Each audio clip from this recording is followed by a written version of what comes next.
acknowledging that I'm speaking to you from the lands of the Wurundjeri Woi-wurrung people of the Kulin Nation, and I pay my respects to their elders past, present and emerging, and extend that respect to Aboriginal and Torres Strait Islander people here on the call today. My name's Sophie and I'm one of the digital transformation consultants here at the Digital Transformation Hub, a part of the Info Exchange group with Connecting Up. The Hub focuses on digital technology as an enabler to support service transformation, new ways of working, and assist non-for-profits on their broader digital transformation journey. Before we begin, we'll start with a little bit of housekeeping. We're on Microsoft Teams today to make it as interactive as possible. So please do turn on your camera and stay on mute during the presentation. If you do have any technical issues, please type it in the chat box and I can assist you. We really encourage you guys asking as many questions as you think of through the session. No question is too silly. So please type them in the chat box and Anne and myself will answer them by the end of the webinar. If you are on a Wi-Fi connection or have multiple programs open, that can sometimes affect the quality of the audio and video of the webinar. If possible, please close all other programs to help you have the best experience. Please note the webinar is being recorded and a link to the recording and the slides and a short survey will be sent to you as soon as after the webinar finishes. Today, I'm really excited to welcome you to Transform Collaboration with Microsoft Teams. And I wish to introduce you to our presenter, Anne. Thank you, Sophie, and welcome to our webinar today. In today's webinar, you'll be able to discuss reasons that options may differ between Microsoft Teams users, explain why @sign is used as a prefix to a name in the chat, and describe the difference between teams and channels and confidently navigate them. So let's dive in. You might see a screenshot of Teams shown in the slide right now. It's quite different from yours. So my comment is not everyone see the same options on screen within Teams as you. And why do you think that is like that? You can type it in the chat for a quick discussion. So here is some suggestions for these differences. The configurations differences, you might use the app versions of Teams instead of the Teams in browser. So there's a bit of difference between the appearance of Teams in Teams app and Teams in browser like Chrome or Microsoft Edge. You might use Mac instead of a Windows or vice versa. The screen size in general might be different. You might be in full screen mode or in a minimized mode, so that might cause a difference as well.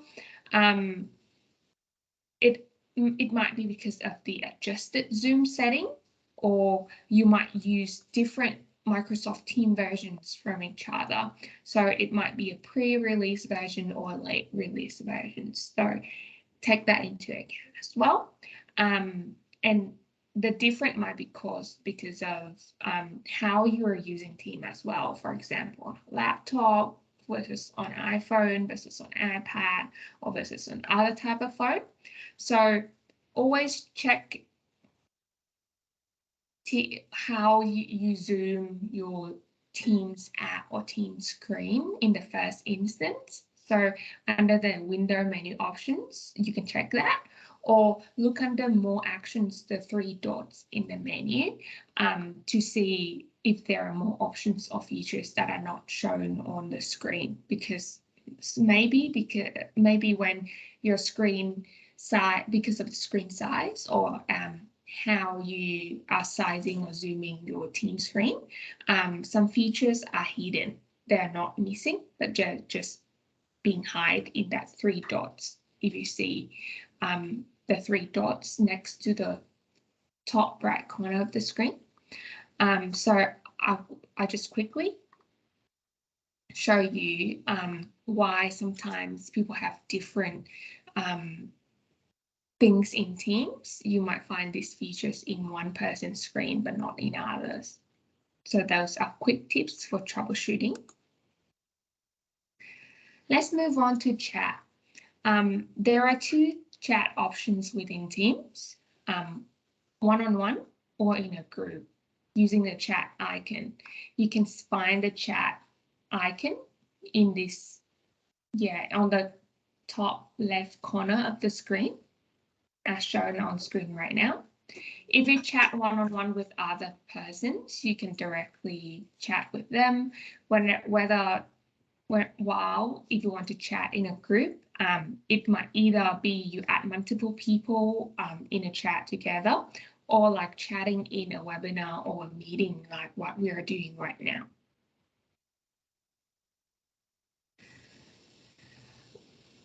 That's the first option for chatting via the chat tab.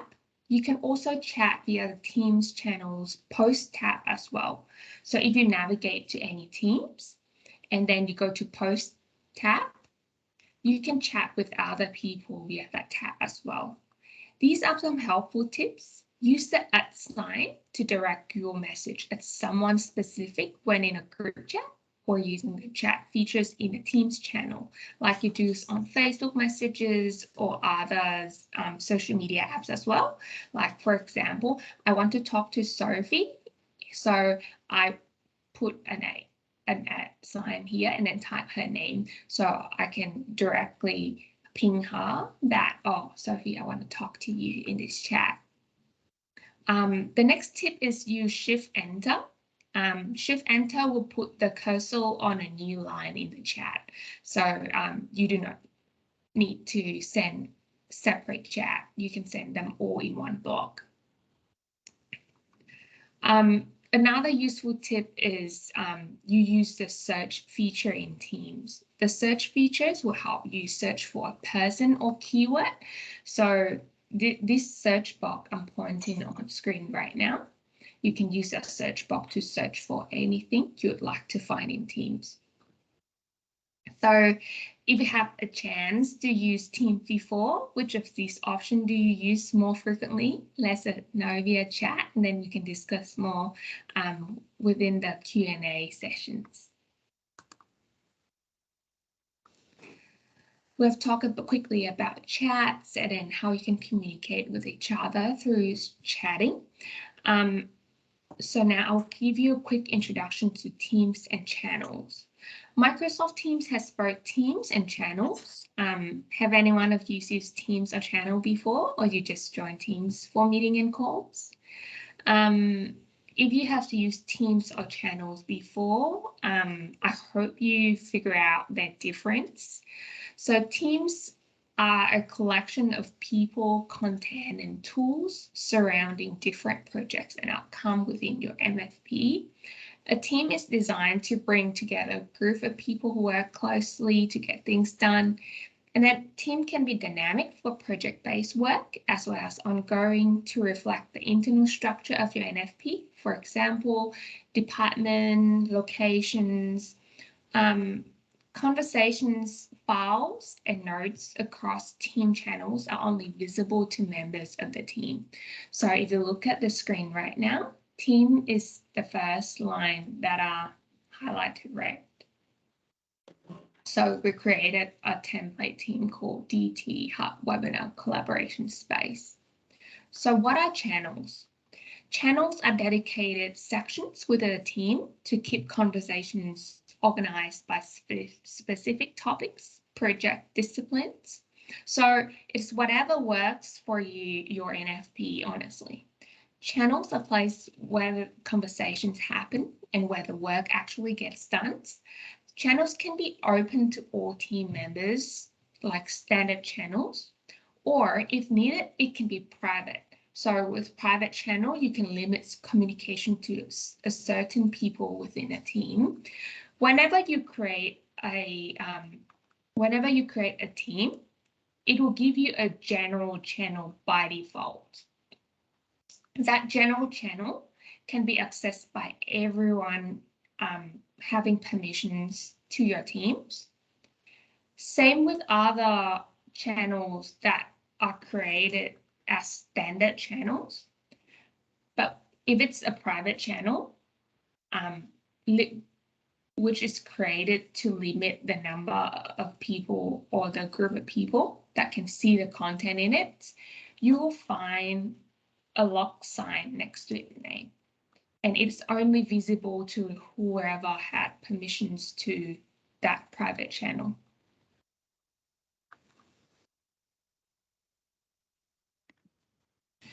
You can also add apps under your channel by clicking the plus button. As a standard, you will see posts, files, and wiki. We are not a wiki fan, although you might be, but you can add useful apps like OneNote or Planner. So with posts, you chat in there. With files, you upload relevant files that your team share with each other in there. So it's a great place to store organizational files. Wiki are sometimes used for quick notes, but personally, we find OneNote more useful because it's had more features, look more organized. You can put notebook and tabs in there. So they're in a good structure, better for reference and linking. So normally we use OneNote. Personally, I like to add Planner in there as well. So my teams, so for example, whenever my team start on a new project, or if you're working in an agile project, Planner is a very good tool to share with each other where you're at with your current project, and then you can delegate a task among team members as well. So that's why Planner is my favorite add-ons in Teams. You can find out more about which app is useful for your own organization by just clicking that plus buttons in Teams and then try out them all. Many of them are free. Some of them are charged by the third-party apps in there. So you can go and explore. Microsoft is still continuing to add more and more apps in there. Yeah, if you keep using Teams and then keeps discovering those apps, you can find heaps of useful stuff in there. Coming back to channels, so channels enable you to post chat and conversations and add or edit files in there. So I'll talk a bit more on post tab. With files that you share in a channel through post tabs, it's also stored in files tab. So all the files you share in channels are stored in SharePoint as a technology. By default, when working on your documents in Teams, it will open in there too. There is an option for you to open it in its native app, such as Word, Excel, or PowerPoint. So many clients comes to me and ask questions like, oh, when I upload a files in Teams, can it be open in Teams as well? So with all those common files such as Word, Excel, PowerPoint, etc., you can open it in Teams. And when you open it in Teams and the features shown in there cannot satisfy your needs, then you have the options to open it in the native app installed on your computer to use the full range of features. Once you stop editing those files in the native apps, you save it, you close the files, and then come back to Teams, open that file. You can still see all the changes you made in the native apps. So it's as easy as that. By right mouse clicking or using the 3 more action dots next to a channel or team, you can hide a channel or Teams if it's no longer required, or simply delete it. Just remember that if you delete the channel or team, it is gone for good, and you lose the history of any document stored, chat occurred. So make sure you archive the files in Teams or any information related to that team and channels before you actually decide to delete it. You can add another channel from the team level. You can manage team. Through this will show you who is in the team or channel, and you can edit teams, which is adding or removing team members when you click on that 3-dot button. There's a heap of options in there. So I guess that's everything we want to introduce about Teams, channels, and chats today. I'm happy to take on questions. Sophie, is there any question for us? Thank you, Anne. Was there a question there from Jane? You've just come up mute. You're welcome also to pop it in the chat. If you've got any questions, pop it in the chat. We do have one question that came through earlier. So for yourself, Anne, it's a simple one, but it's always the challenge. How do I add a new team? Oh, let me go back to the previous slide. So in order to add, I don't have the full screen here, but if your administrator of your tenant, Office 365 tenant, allow you to create a new team, you will find an options where I'm hovering my mouse on the lower left corner of your screen. You will have an options to create a new team here. So if you open your own team screen, you might find that options. Great, thank you, Anne. Another question, and anyone please pop it in the chat or come off mute as well. If I want to share files within Teams, how do I do that? There are multiple ways you can share a file within Teams. If you want to share it directly in chats and you got the files on your computer, you can either drag the file in this type of new message box. So the file is directly uploaded into the chat, or you can press this icon, look like a paper clips, to attach a file to directly upload the file into chat and then share with the other person as well. That's the quickest way to share the file. However, it might not be the tidiest way. The tidiest way is you should upload the file to the correct place or the relevant space that you normally store that file. So a case study is you're having a draft proposal that you want to share with other people on your team.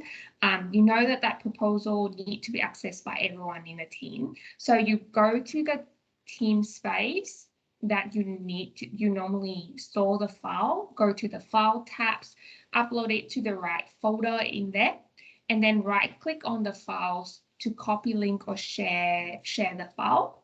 And then you get that copy link, or you get the link to share with other people, and then paste that link into chat or email. So I think that's the neatest way to share the file, because you can always come back to see or edit the file whenever you want. When you upload the file directly into chats, it might be quick, but after a week or two, you might forget where you upload the file. How can you find that file again? So yeah, set out a process for your teams, follow it. After a while, you get used to it, and then once you got into the correct way of uploading and sharing files, things get so much easier. Great, thank you, Anne. We haven't received any questions yet, so if you do have any questions, please pop them in the chat, or you can email us following this webinar, and we're happy to answer any questions that you have or talk further specifically about your team's environment. We've always got time to have those conversations, no matter how daunting they may seem to you. Great. If, Go on, Anne, sorry. if you haven't had any questions about Teams, I can quickly chat about how you normally organize your team and channel as well. So a common questions we got is, how do I know I should set up teams and channels? There are multiple ways that you can start planning your own teams and channels. In the previous slides, I mentioned two main ways that you structure them by your team's structure or by the projects or programs that you are currently having. So that's the two main way that I normally tell my teams to structure it. Sometimes it is more complicated than that. You have a project that have multiple phases, and at each phase you might have different team members that come and go. So with those big projects or complicated one, my clients sometimes they set up a project as a team. So if it's a huge project, complicated one, you can set up it as a team, and then at each phase you create it as a channel.